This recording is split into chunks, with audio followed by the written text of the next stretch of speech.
വിശുദ്ധ ദിനാവൃത്തം 25-ാം അധ്യായം 1 മുതൽ 28 വരെയുള്ള വാക്യങ്ങൾ. അസമിയ രാജാവാകുമ്പോൾ അസമയ്ക്ക് 25 വയസ്സായിരുന്നു. അവർ ജെറുസലേമിൽ 29 വർഷം ഭരിച്ചു. ജെറുസലേംകാരിയായ യഹോവദായിരുന്നു അവന്റെ മാതാവ്. അവൻ കർത്താവിന് മുമ്പിൽ നീതി പ്രവർത്തിച്ചു, പക്ഷേ പൂർണ്ണ ഹൃദയത്തോടെ ആയിരുന്നില്ല.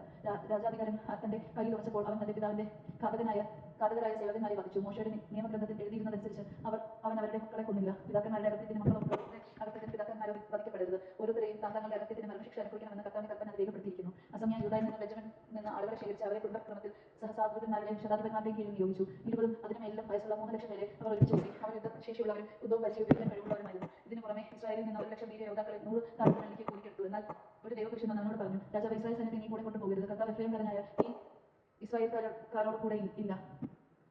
ഇവർ യുദ്ധത്തിൽ നിനക്ക് ശക്തി പകരുമെന്ന് നീ കരുതുന്നുവെങ്കിൽ ദൈവം ശത്രുവിന്റെ മുമ്പിൽ നിന്നെ വീഴ്ത്തും. സഹായിക്കാനും പരിത്യജിക്കാനും ദൈവത്തിന് കഴിയും. അമസ്യ ദൈവപുരുഷനോട് പറഞ്ഞു, ഇസ്രായേൽ സൈന്യത്തിന് ഞാൻ 100 താലന്ത് വെള്ളി കൊടുത്തു പോയല്ലോ. ദൈവപുരുഷൻ പറഞ്ഞു, അതിനേക്കാൾ കൂടുതൽ തരാൻ കർത്താവ് കഴിവുണ്ട്. അപ്പോൾ അമസ്യ എഫ്രാമിൽ നിന്ന് സൈന്യത്തെ പിരിച്ചുവിട്ടു. അവർക്ക് യൂദയോട് വലിയ അമർഷം തോന്നി. തോബ സംതൃപ്തരായി അവർ വീടുകളിലേക്ക് മടങ്ങി.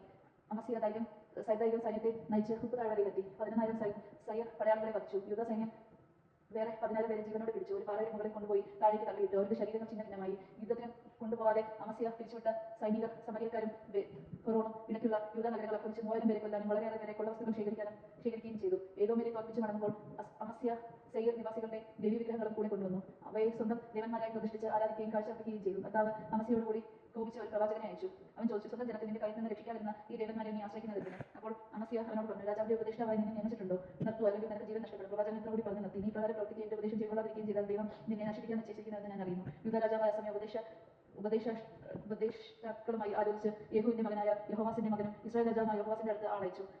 പറഞ്ഞു, വരെ നമുക്ക് ഒരു ബലി പരീക്ഷണം നടത്താം. ഇസ്രായേൽ രാജാവായ യഹോവാഷ് യൂദാ രാജാവായ അസമയയുടെ മറുപടി നൽകി.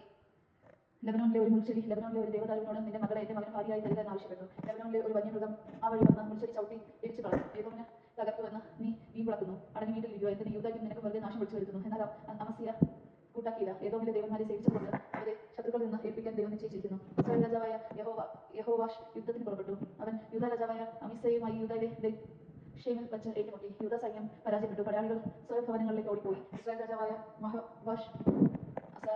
അഹസ്യയുടെ മകനായ യോവാഷിന്റെ മകനും യൂദാ രാജാവായ അമസ്യയെ ബന്ധിച്ചു ജെറുസലേമിൽ കൊണ്ടുവന്നു. ജെറുസലേമിന്റെ വാതിൽ എഫ്രയീം കവാടം മുതൽ കോൺ കവാടം വരെ 400 മുഴം ഇടിച്ചു തകർത്തു. അവൻ ദേവാലയത്തിലെ സ്വർണ്ണവും വെള്ളിയും പാത്രങ്ങളും കൊള്ളയടിച്ചു.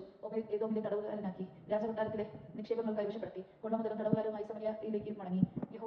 യഹോവാഹാസിന്റെ മകനും ഇസ്രായേൽ രാജാവുമായ യഹോവാഷിന്റെ മരണത്തിന് ശേഷം യഹോവാഷിന്റെ മകനും യൂദാ രാജാവുമായ അമസ്യ 15 വർഷം ജീവിച്ചു. അമസ്യയുടെ മറ്റു പ്രവർത്തനങ്ങൾ അത്യന്തം യൂദയിലും ഇസ്രായേലിലും രാജാക്കന്മാരുടെ പുസ്തകത്തിൽ രേഖപ്പെടുത്തിയിട്ടുണ്ട്. കർത്താവിനെ വിട്ടകന്ന നാൾ മുതൽ അവനെതിരെ ജെറുസലേമിൽ ഗൂഢാലോചന നടന്നു.